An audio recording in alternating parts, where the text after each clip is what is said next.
Good afternoon, Mr. Howard Brown. How are you? And this is a bottle of water for you here, and I'm just making you a little bit of cheat sheet here. Okay. Someone took my last one, so you may or may not need this, but if you do, it's right here. Everyone, this is Mr. Howard Brown. Hi, Mr. Brown. He has traveled from far away. Welcome to sunny You have a little South bit- Florida. Yes. You have a little bit of jet lag? There you go. Not really, Okay, but may I sit this here? Yes. sure. It's $5. Sure, it's $10.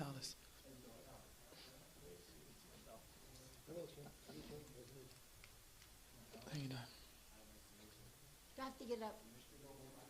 Okay, cool, thank you. Oh, I guess the women didn't get it. Okay. Okay. Well, good afternoon. Obviously, we have had an opportunity to review your resume, and so we want you to take just a few minutes just to explain from your perspective how your background prepares you for this position. Yes, ma'am. Madam Mayor, Mr. Vice Mayor, Mr. City Attorney, Mr. City Clerk, and members of the City Commission, public, and others are present. Thank you very much. My background as it relates to this position, I can just take you from high school to present.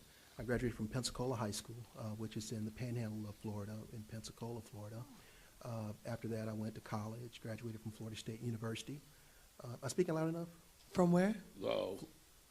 A little higher. Florida, Florida State University. Got you. Oh, I thought you mistaken that for the University of Miami. Sorry. It's an okay school. And went back to my hometown, Pensacola, graduated from the University of West Florida with a master's in public administration and with an emphasis on growth management. I ended up doing an internship at Escambia County Planning Department where they ended up promoting me to a full-time position there. Worked in code enforcement, ended up getting a promotional opportunity here in South Florida at Lauderdale Lakes in 2000, almost 18 years ago now, and worked there as their first chief of code enforcement. During that time, the city was well managed. There were no issues related to financial issues at all. The very diverse group of folks I worked with when I worked there. After that, I ended up going to Georgia for a promotional opportunity to be over their code enforcement program, but while there, the city manager promoted me to planning and zoning department head, so I was over the planning and zoning department in a small city, Lilburn, Georgia, which is in the Atlanta metro area. And while there, I stayed there about 4 years. I left, went to Albany, Georgia, which is located in southwest Georgia. Now, Albany, Georgia, it is one of the largest cities in Georgia. There are 5 large cities, that's one of them. And I was over a planning and zoning department that had about 37 employees in that department. So it was a bigger planning department. I also was able to learn a lot about the Metropolitan Planning Organization, how it works. I was actually the technical chair for the area, which is comprised of 28 counties in that area. So serving as the technical chair and not the policy chair, you have to understand, what an MPO is, how to put together a transportation improvement program, how to do a certification statement and get it approved by the governor and those kinds of things. So these are the things that I've learned in the planning department. I left there after a couple of years. I got the opportunity to come back to Florida. I am a Florida boy. And that's the reason why Florida is near and dear to my heart. I came to a city called Opelika. One of the city manager that hired me, he's passed on now, but he brought me in to do affordable housing and some other things, help create their CRA, which was in their infancy stages when I arrived there. I stayed there for a few years. I left. While I was there, I was promoted, and I spent just a brief time as assistant, and I went to Oklahoma. My first position as city manager was in Muskogee, Oklahoma, which is one of the largest cities in Oklahoma. Now, although the state only has about 7 million people, this city had a 13 department. It was a 13 department city. I was over an airport, police, fire, a hospital authority, and trying to think the other. water and sewer plants, of course, is part of that. And so it was a full-service city. I got to learn how to operate an airport and understand how all of that works, and the federal funds that come into a city through its MPO program. And so I learned a lot about operations in that city. I went to a conference, as you know. I'm an ICMA credential manager. Requires that you get so many continuing education hours each year. And so part of that is you meet people. And so at this conference, I met a recruiter. I talked to him about the things that we were doing in Muskogee, Oklahoma, and they recruited me to come to Bell, California. Now, Bell, California is significant because Bell, California is probably responsible for the setting of compensation nationally. It's probably responsible for most of the transparency laws that are occurring in this country in terms of being transparent. The public expects for us to be transparent and incorporate technology in what we do as city officials. And so, going to Bell, California, where I'm currently the city manager there are a number of things that I've been able to do since I've been there. And, I could go into details about it, or I could just talk about highlights if you like. But and I'm here now. Okay, a follow-up question to that is to tell you that the city of Dania Beach is experiencing significant growth. How has your previous experience prepared you to handle a transitioning environment? That's a good question, Mayor. I've always worked in small cities, if you will. Even though the city I'm currently in is 36,000 people. It's similar to Dania Beach without the beach. And I didn't tell you about Bell, but Bell is about 4 miles southeast of downtown Los Angeles, California. There are about 13 million people in LA County. There are 88 cities in LA County. It's the largest county in the country. And so when you are working in a small city, you have to be very competitive against other cities, the county, and other counties, because there are other counties that are just as progressive as LA County. For example, we have Ventura County and Riverside, San Bernardino, and Orange County are right next to us. And so, working in small cities, I understand what it takes to compete in a small city environment. And so there are a number of things that you can do to create the competitive edge that's needed in order to carry out the council policies or the council projects. Okay. Think anyone have any follow-up questions for Vice Mayor? How would you describe your leadership and management style?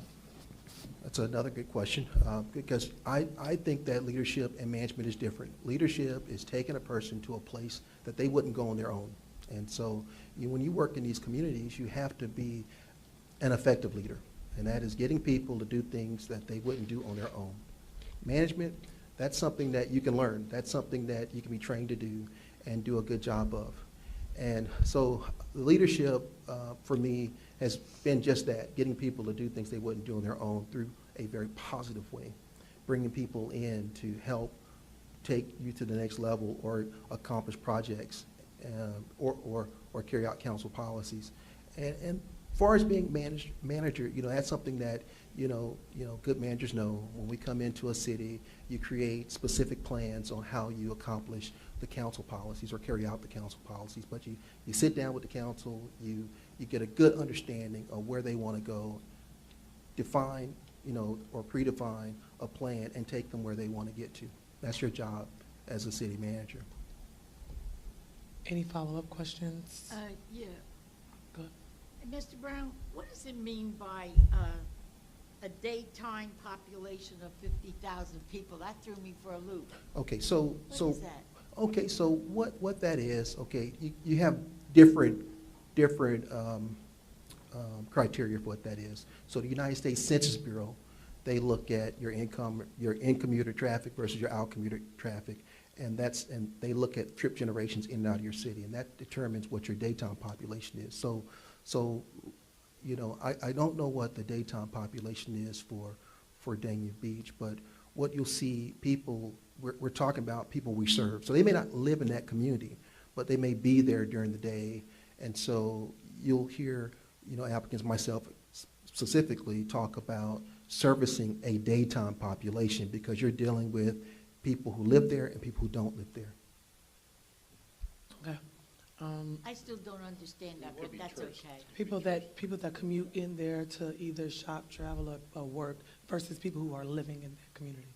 30,000 plus the people that come in and visit. Correct. Well, when I read the sentence, it just didn't make any sense to me. Accountable for the day-to-day operations of all city departments, $32 million in annual operating and capital budgets, as well as 150-plus employees serving a daytime population of 50,000. I have to admit, I never in my life ever thought of it as being a daytime population and population of the city. We don't know what our daytime population is, do we? No, I don't know. Well, Now I'm interested. Could you find out for me? you probably No, do. her- It's no, in, my it's ma- in your, my mayor. it's probably in your I will. comprehensive plan. Huh? It's probably in your comprehensive plan. One of the elements of your population element, your comprehensive plan requires that you provide that information in Even there. here? For any In city, our state? any city Any city? in the state of Florida. No kidding. I Yeah. learned something. I did not know that. Did you? They call it the No, I master don't. plan or comprehensive plan. So that is one of the elements They that you, don't just base it on your population of 60,000 because all 60,000 or 30,000 don't work. right, it's, your residential population plus any in-commuter persons coming in to work there or provide services in the city. Thanks. Was that your question? Yeah, I was just curious because it didn't make sense, but now it does. So is that your follow-up question or is that your question? Well, that's good. You could go to Marco. He's always complaining he never gets any. Oh, jeez. I didn't want to say it out loud. Go ahead, Mr. Savina. You know, I think you guys stuck me with number 3 on purpose. Where is it?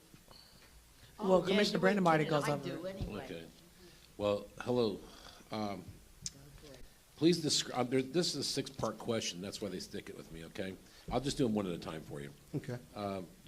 Please describe your experience within the following areas. Economic development and redevelopment. Okay. So maybe just talk about a couple of projects that I've done. Maybe that will help.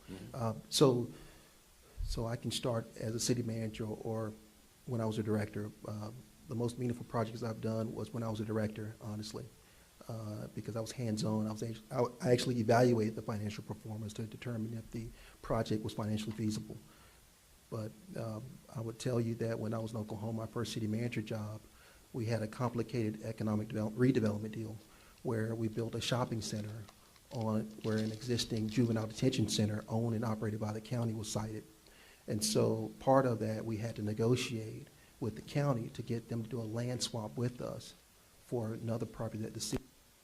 And so after meeting with them, a number of meetings with the county in order to get them on board with this land swap, they said, you could do it as long as you pay for it. And so we had something similar to a redevelopment authority in Oklahoma. It was called the Urban Renewal Authority. And at URA, we used the funds from the TIF funds to actually pay for the relocation of a juvenile detention center. Once we relocated the juvenile detention center, we actually built a $14 million retail development on there, retail and restaurant there. That was one project. Then there were a number of other projects. The community center, for example, was funded by a sales tax, voter-approved sales tax. That now the center actually creates its own revenue stream, the way it's been marketed and the way it's been organized. So the community center actually pays for itself through rents from weddings and receptions and those kinds of things. And so it actually breaks even, and it's actually on the positive side. So, we talk about redevelopment and economic development. Redevelopment, economic development, some people, the terms sometimes are used, at the same time. But the redevelopment, I would say, that was one. Right now, I'm negotiating several development agreements on one of the busiest corners of Los Angeles County, which is on Atlantic Avenue and Gage Avenue.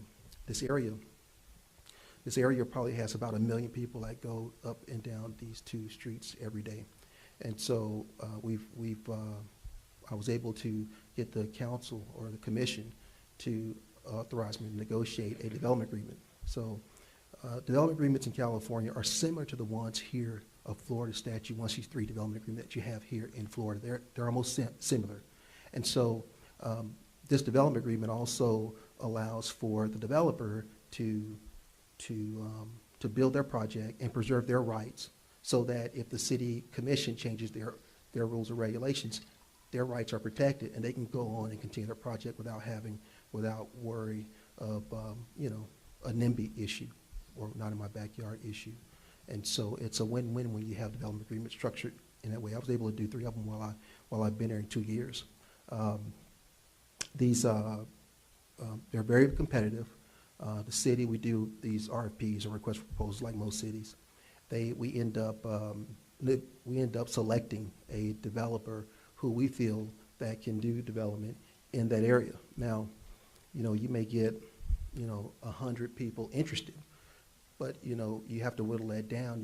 You have to look at the developer. You have to look at, I call it the 3 C's: collateral, capacity, and character. You got to look at all of that. And if you could get someone that meet that threshold, and you can keep the straight face test, is what I call it, with that person when you're negotiating with them, then that's somebody you want to do business with, and that's somebody you want to put before the city commission, so that the city commission can either approve the agreement or not, or give input or modify or not. And so, those 3 development agreements are probably total excess of $20 million in total economic impact. I'm talking about property tax, sales tax, and the business license tax that goes along with that. The difference in here in California is here, in California, property tax is not the largest generated revenue, because there's a proposition called Prop 13, which restricts tax collection to 1% of all taxing authorities. And so that's because property values are just higher there. But here, you can make most deals work. There are other things to incentivize developers here. And that's a couple. Then when I was in Opelika, we were able to do a 10-story mixed income development there right in front of City Hall, which is fully occupied now and generates, I think, a couple $1 million in revenue each year.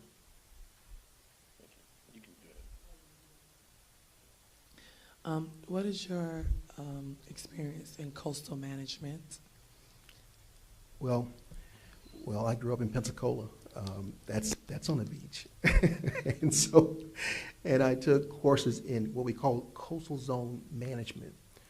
When you get a master's in public administration, there's tracks that you can go into. Growth management was one of them. And so they offer what we call CZS studies, coastal zone studies. And so I took a couple of classes in coastal zone management. I know, why it's important. I understand,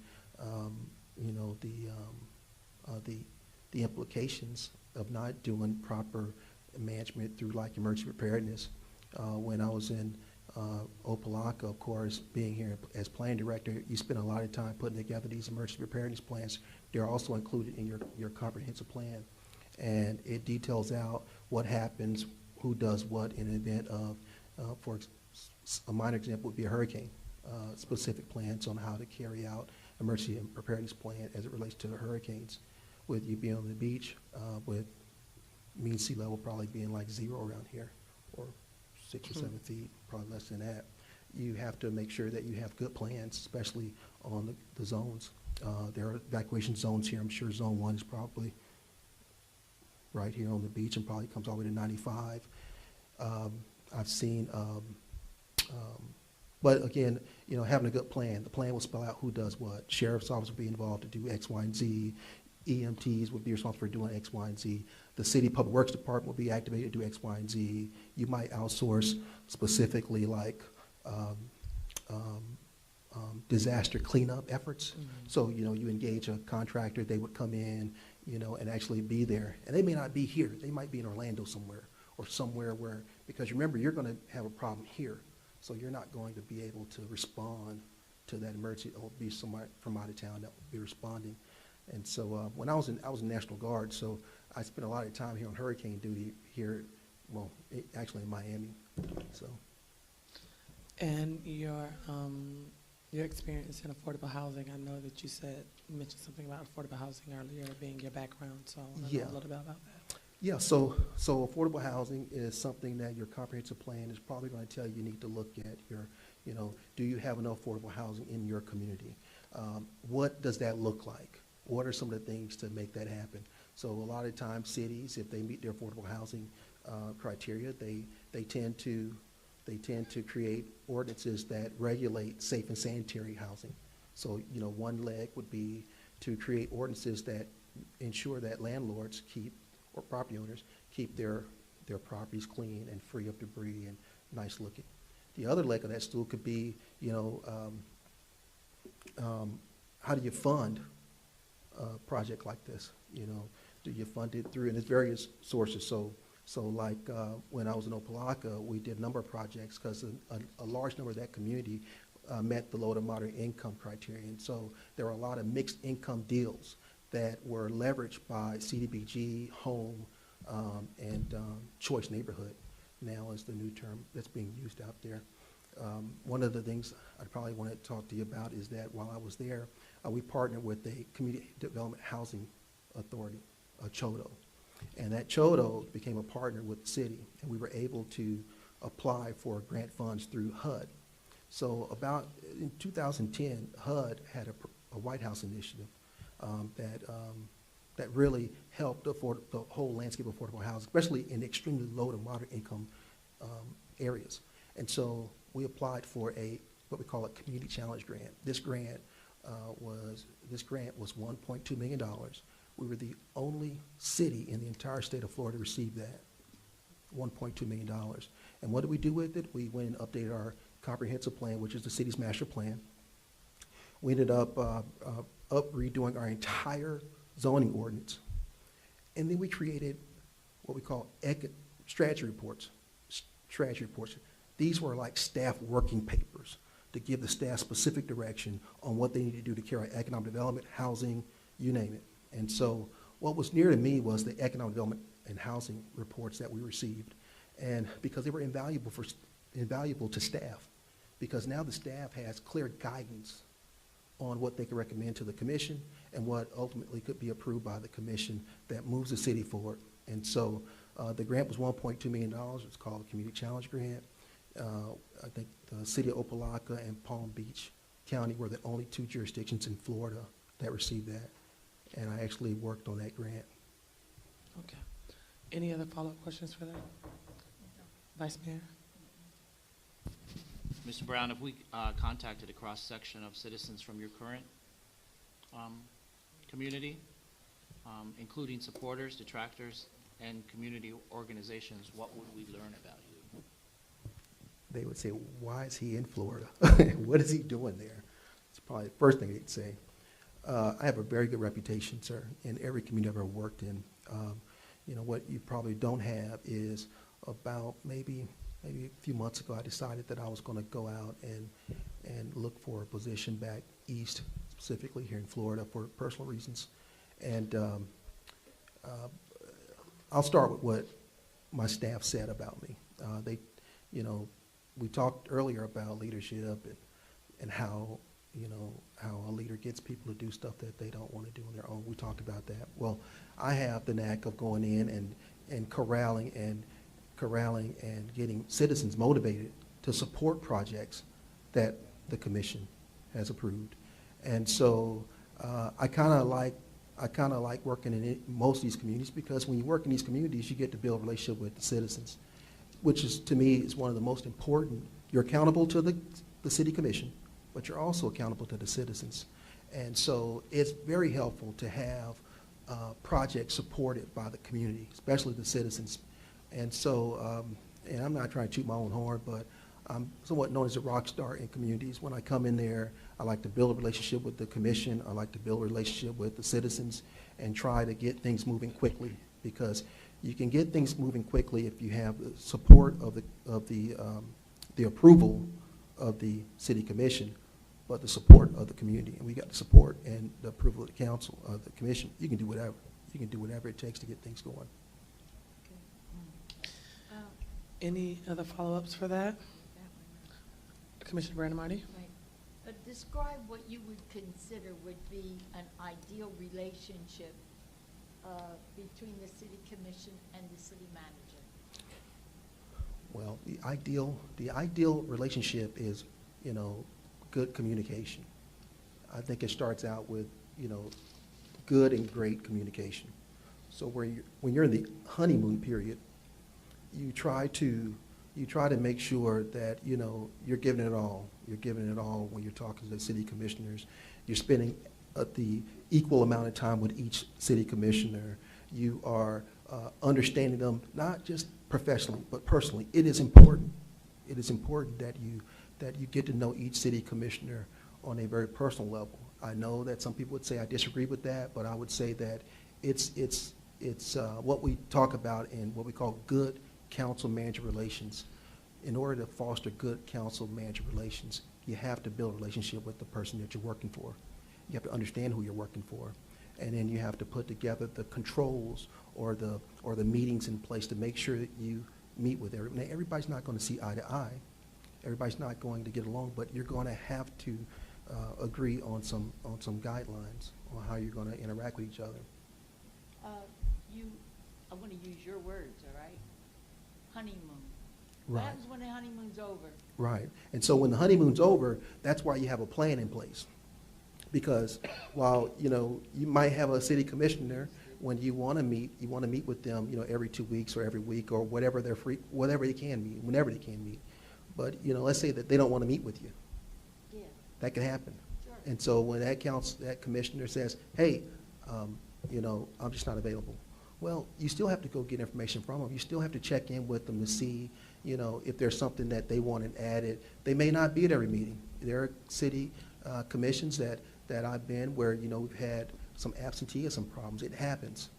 Emergencies, you name it. Or, you know, just your one-on-one meetings. I like meeting with the city commission one-on-one. I think it's important, at least to go over the agenda. They hear directly from me before the meeting. I get to hear from them kind of what their concerns are before we meet. And so that's just how I see it. I mean, you know, sometimes the honeymoon can be for years. Sometimes it can be for, you know, a couple of days. But I think that, you know, if we all work together, we respect each other and our positions, I think there's nothing that we can't fix in the city. I personally believe that. I have a follow-up for that. In your experience, how would you describe the relationship that the city manager should have with the CRA? Well, you know, that's totally up to the city commission. You know, anybody that works for the city commission, and, you know, I know we said the CRA, I'm going to use the city attorney. That's a better example to me, but I'll use the CRA. Well, So- our CRA is our city commission as well. Okay, so that's Well, not our that's- director, but our board. Okay, so Our that's, board is. So we have an executive director that's not sitting here, that's not a commissioner, but they have staff, Okay. but we sit as the Okay. board, including. okay, the city so I get the question. The question is, the city manager getting along with the CRA, Director. director, and the staff? Yes, the CRA director, okay, so, I mean, the relationship that the city manager will have with the CRA director, because we don't have a TIF. Our CRA is TIFless. And so we allocate our funding from the general fund to the CRA, which means that there's a lot of there's a- intertwinement Yeah. within the CRA and the city commission. Right. And so I'm just looking to see how you think, do you think they should operate as a separate entity? Or do you think you guys should have a close relationship? Like, should you know what's going on in the CRA? Well, you know, the good thing about it is the CRA board is the city commission. That's a good thing, okay? The bad thing is if the CRA is getting funds from the general fund, that's where the city manager is probably going to, you know, disagree. Because you may have conflicting goals. And so, but it depends on how you set it up. If the CRA board and the city commission, they get this together and they decide that these are the things that the CRA will work on, these are the things that the city manager will work on, that's all a policy decision. And that's something I can help you look at and help you craft something that you can delineate out who's responsible for what. But in terms of working with the CRA staff or any staff that's appointed by the city commission. You will never have a problem with a city man. You shouldn't have a problem with a city manager working with someone that you've appointed. Our job is to work together to carry out projects, not to create, animosity or a discussion with the city commission. That is not our job. Our job is to get along with your other appointed officials. Okay, thank you. Any other follow-ups for that? All right, Commissioner Salvino. Describe your approach to ethics in the workplace. In addition, describe a situation where you felt pressured to compromise your integrity and how you dealt with it. Well, let me just respond this way. The ethics is a serious issue for all city managers. The International City Managers Association, the association I belong to, we spend quite a number of hours taking classes on ethics and scenarios on what could happen in a city. So one of the things that you don't want to do is be in a conflict and not know it. And so a lot of times we have to really study the issue before we just spout out a question, because sometimes we can have a really great idea and then we not realize that we're in a conflict. I'm not talking about a legal conflict of interest. I'm talking about an administrative conflict of interest. So you might have an issue where the attorney and the city manager have a disagreement on an item. So you may hear from the attorney, he says, hey, there's no conflict of interest, and you hear the city manager says, there's no conflict of interest here, or there is a conflict. And the conflict that he's talking about is not a legal one. It's one that's laid out clearly in our ICMA guidelines. And so most city managers, ICMA credential managers, we espouse to that. The reason why is because we can be reported. When you hire someone as an ICMA credential manager, there are a number of tenets that we have sworn that we will uphold in city government. Living a clean life, doing things by the book, doing them right, listening to everybody, getting input from everybody, not just doing things on our own. So there are a number of things that you get into when you're in city management. Ethics is the biggest part of it, because you always want to do things that are ethically right. And sometimes you get it wrong, but you shouldn't, because there are a number of things you can do. You can call other city managers, you can call council members and ask them what their thoughts are. There are things you can do to avoid ethics violations and ethical issues.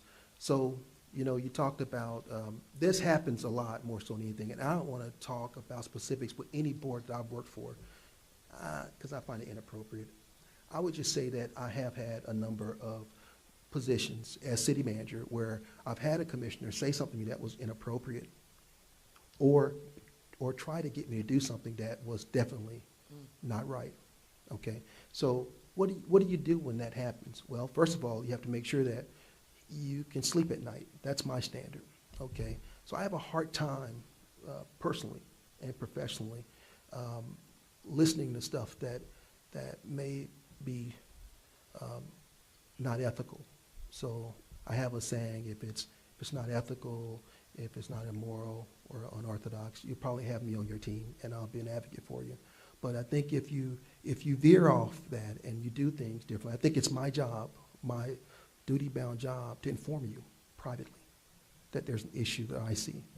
And what you do with it after that is your business. But if it's ethical, you'll have me to talk to you about it, at least give you my input on it. But there are a number of those kind of issues that occur in city government all the time. I've had plenty of them, but. Thank you. Commissioner Brandemeier.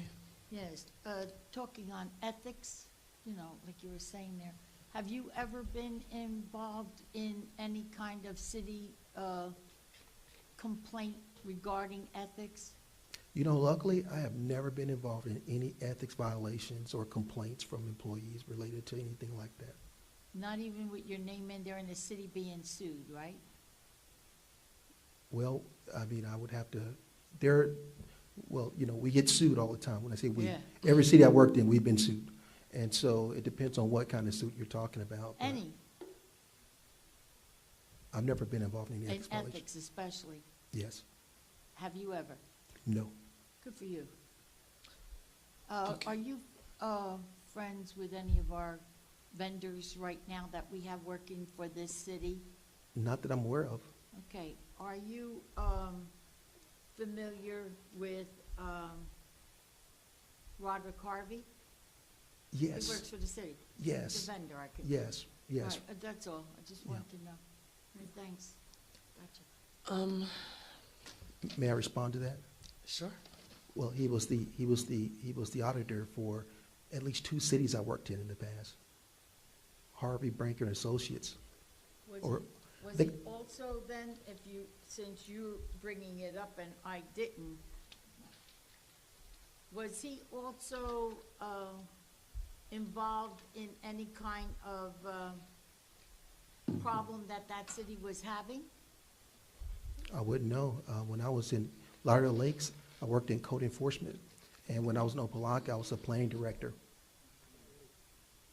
Sorry, we heard a sound. Could you repeat that? Yeah, well, Roderick Harvey is an accountant, if I Mhm. recall, and he worked as the city's auditor in 2 cities that I worked. Okay. And I worked in code enforcement as the chief of code enforcement in Lauderdale Lakes 18 years ago. And he worked in Opelika as the auditor, and I was the planning director there. Okay. Because what I'm reading is that he missed the water department moving water department funds, which wasn't legal. I have no personal knowledge of that.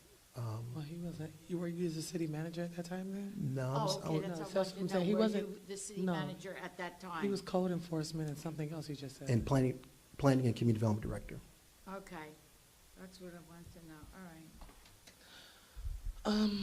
My question to you is, how comfortable are you with making an unpopular decision that you feel is in the best interest of the city?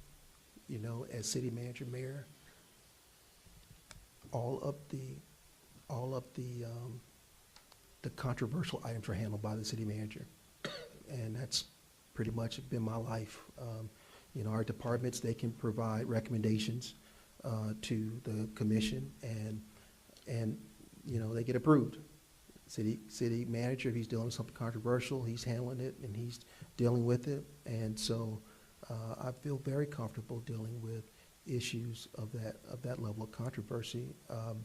You know, I've worked in some cities where there was controversy, and anything from giving someone a contract to dealing with a claim against the city. So you deal with controversial issues as city manager. Okay. I don't know if it's comfortable, but, you know, hey, sometimes, you know, you just have Like, to. are you decisive or are you more passive? Like, are you going to make the decision or are you going to allow the commission to go and do something that you don't feel in your heart is best for the city? No.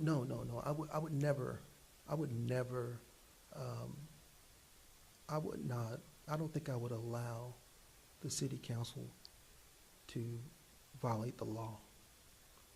I would tell you. Well, not necessarily violating the law, but let me flip it. So say, for instance, that it's a decision, I'll take it off of the commission, and that would be in the best interest for the city, but it's unpopular, it's new, it's not something that the residents really want to do, but it's something that is necessary and needs to be done. Are you comfortable enough to stand against that, or are you going to feel the pressure from the residents saying this is not what we want, even though it's what they need? Yeah, I would go back to the commission. If I felt that strongly about it, I would meet with that commissioner or commissioners and try to give them my take on it. I would try to work with them to see if we can get there. If we can't get there, at the end of the day, it's the commission that has to approve this item. So I would let my thoughts be known privately. I would never, rule number 1, embarrass the commission publicly. That is not the job of the city manager. Your job is to provide a recommendation to the city commission and work with them collaboratively to accomplish and carry out the projects and policies of the city. So I would share my disagreements with you privately. And of course, at the end of the day, you're elected by the people of this community. And so we have to make sure that things are getting done while you're here in office. Okay. Commissioner Brandon Martin, you had a question? Yeah, I have a question, but I don't think it's really related to that one, though. You launched a classification and pay analysis, which Yes. was a very good thing that you did. But it reduced the number of job classifications by 68%. How the heck did you do that? Well, you have like, I'll give you an example.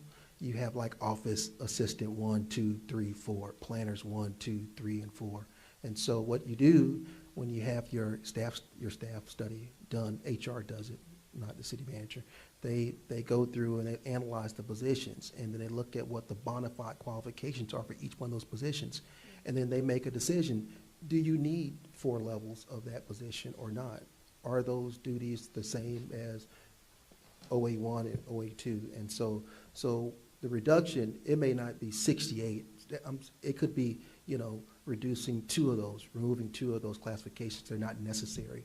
But that's after you do an evaluation of the position through what we call a staff That study. was a very big number. It- It surprised me when it said that they're reducing the number of job classifications by 68%, because sometimes when the job classification is raised, that person gets more money. That's correct. And you were very good at making sure that this didn't happen. Well, you have to look out for the citizens of the city, and sometimes when we evaluate processes and people, we find out that things could be done with one person With what you got. or what you got. Gotcha. Okay, thank you. Are we on you, Vice Mayor? Vice Mayor? As development grows and the population grows, due to fiscal constraints, how do we deal with increase for services? Well, that's a really good question, and I would say that this is something that cities are challenged with year to year.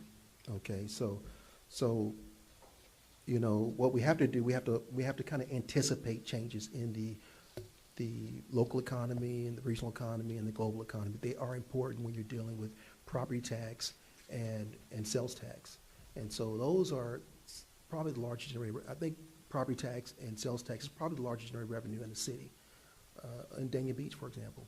And so we have to make sure that when we are looking at retail down the road, what does that look like? Retail, in my opinion, down the road will end up either staying constant, or you'll see a reduction in retail sales because, we're getting killed by online sales. More people right now, I think 40% is what I read the other week in the LA Times, that 40% of all retail is going to online. So the point of sale, if it's not in Dania Beach, we're not going to get it. And which means that if the point of sale is not here in the city limits of Dania Beach, you won't get it.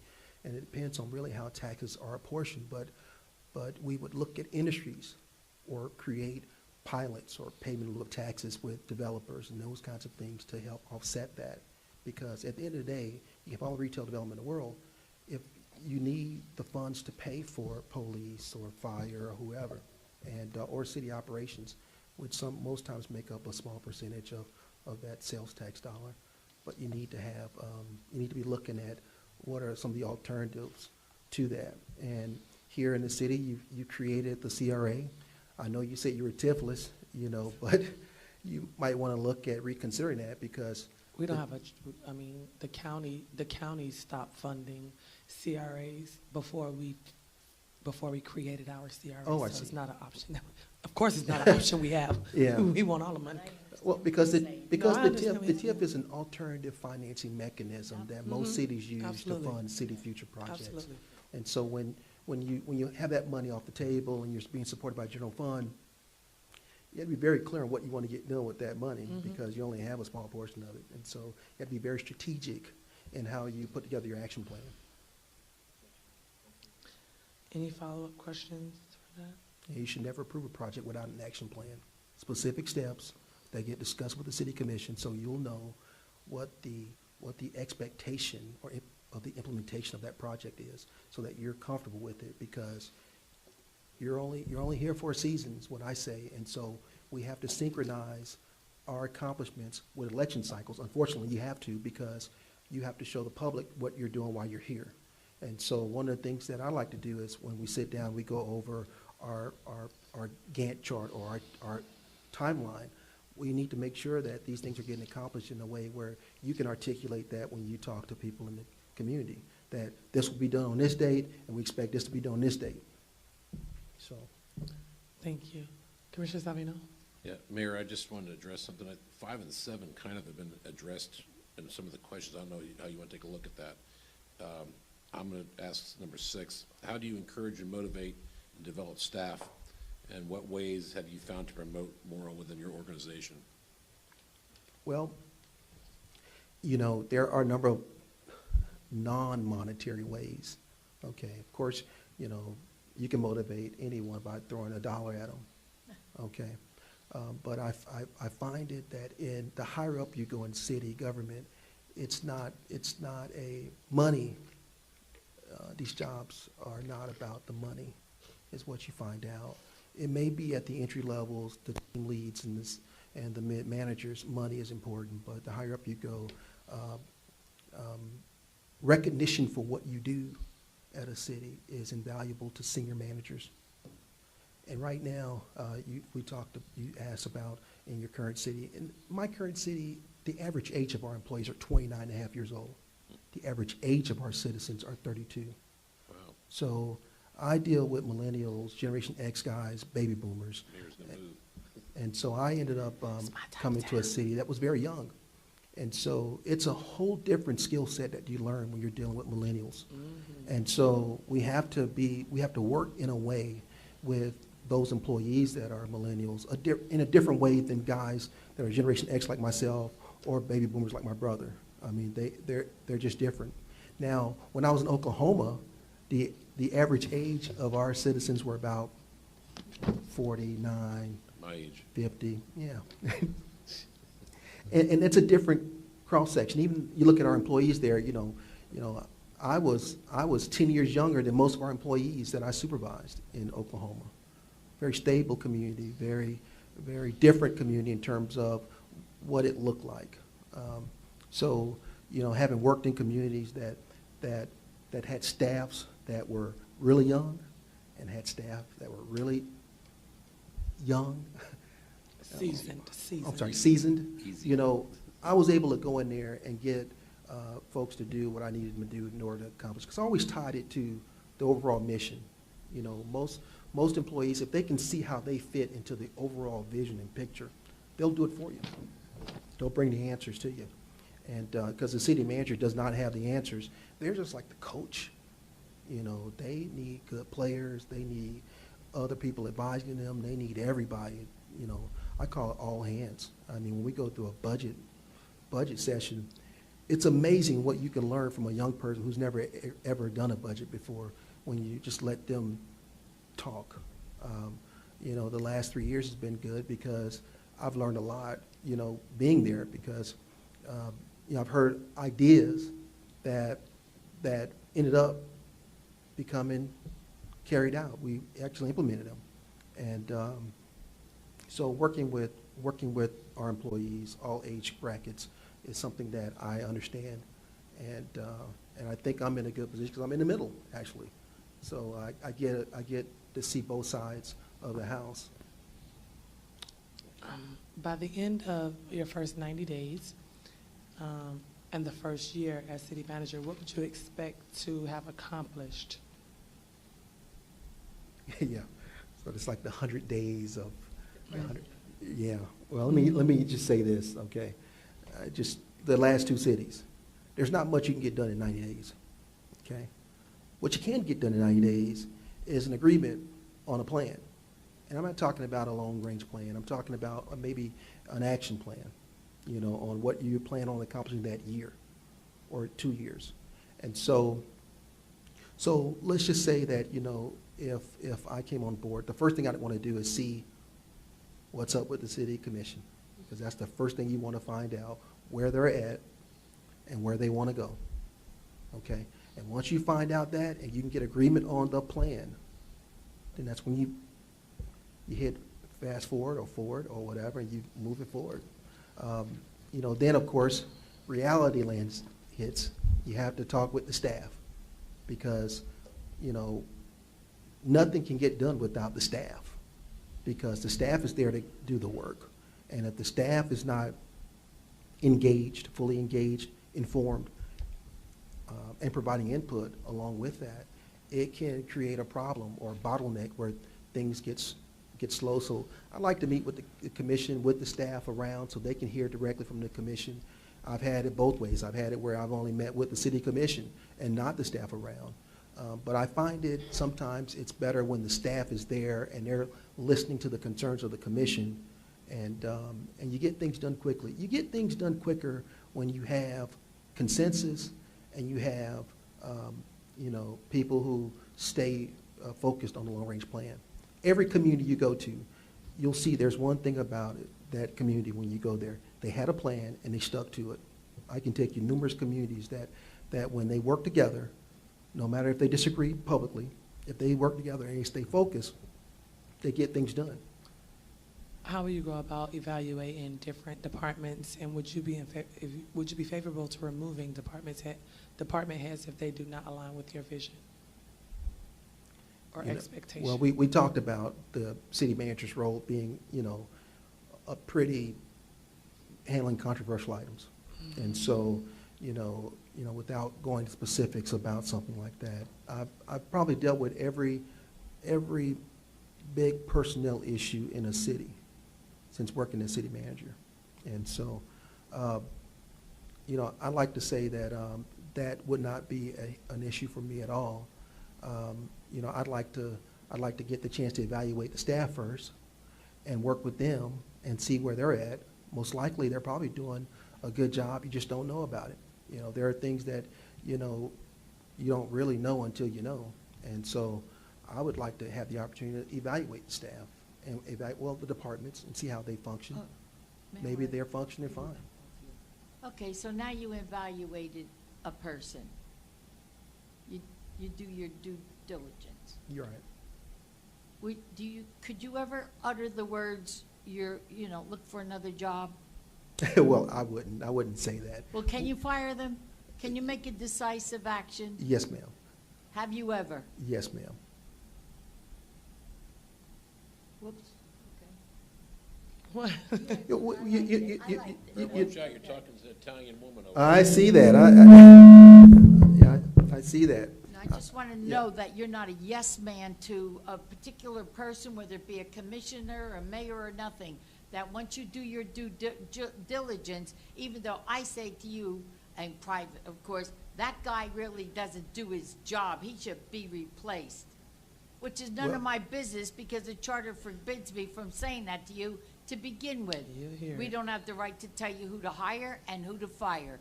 That's a violation. But do you, as your own man, do you have the nerve, I'll use the word nerve, to think after doing due diligence that, yes, this guy got to go anyway, on your own, not what my input Right. is or hers? Can you do that? I think I can. And you've done it? I've done it. Cool. Okay. Vice Mayor? I think we understand that you want to relocate back to Florida for personal reasons. What's your current salary range? Well, I think your stated salary range is 140 to 160, I believe. I think it is, if I'm not mistaken. I think it is. Okay, and so I would like, somewhere to negotiate in between 140 and 160, if that would be okay. I know that I currently make 192 is my salary. Then I get other stuff like the cell phone allowance and the car allowance. But I've only made that 3 years. Before that, I was making 117,000, 121 in Oklahoma. You're okay So- with a $40,000 pay cut? Well, it Because depends I'm on. not, to be well, honest with you. That's a I- lot. I looked at No, I I looked at understand that the too. I looked at the cost of living calculator, Okay. and so when you look at housing here versus there, you could pay $4,000 a month in rent, and so we're used to paying that kind of money in rent. You could buy a house back down this way for that kind of money. Did you So- say you have family living here? I didn't say, but I'll talk about my I heard you family. say that. Okay. I thought well, I did, but I wasn't sure. Well, I have, most of my family lives in Pensacola. My dad, he lives in Jacksonville. I actually just came from Jacksonville. He broke his leg, and so he's in a rehab center in Jacksonville, Florida. So I came here for the interview on Monday, and I have relatives here. I'm actually getting married Saturday, December And 1st. your wife lives here? She lives in Palm Beach. That's what I Yes. said. Yeah. Yeah. Okay, I got it. Yeah. Okay. Oh, that's it? Okay. Hold on. I know I have another question. Yeah. Are you willing to live in the city of Dania Beach? Yes, I would, if I could find, you know, the right house, the right condo, the right place. I don't think it'll be a problem. It isn't for me, but, you know, getting married in December, you know, who knows what she'll say or what she'll want to do. I mean, so, I have no problem living in the city. One last question. I'm not sure if we asked this. What would we learn about you if we contacted a cross-section of citizens from your current and most recent community, including, we asked this? Yes, I have. You asked that already? Okay, I'm sorry. A variation. Okay. Anyone have any additional questions for Mr. Brown? I think that's it. Well, we thank you for your time. Well, thank you. Thank you very much. Yeah, thanks for coming from California. I hope your dad gets better. Well, thank you. Thank you very much, Commissioner. Oh, well, I ain't getting it. Thank you so much.